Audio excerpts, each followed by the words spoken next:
Hello guys, പുതിയ വീഡിയോയ്ക്ക് സ്വാഗതം. ഇന്നത്തെ വീഡിയോ ഞങ്ങൾ എയർ ഫ്രയർ വാങ്ങിയിട്ടുണ്ട്. ആമസോണിൽ നമുക്കൊന്ന് തുറന്ന് നോക്കാം. അവിടെ കയറില്ലേ?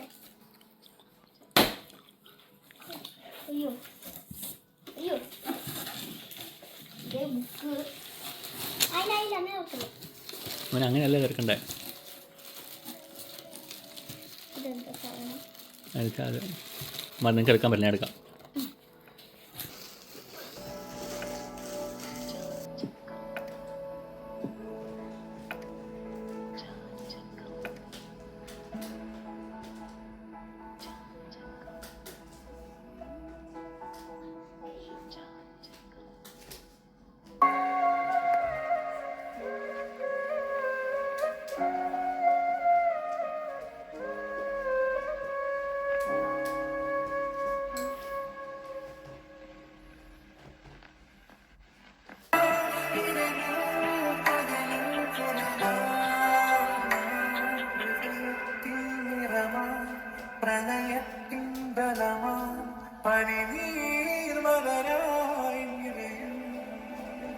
നീർമണിയായി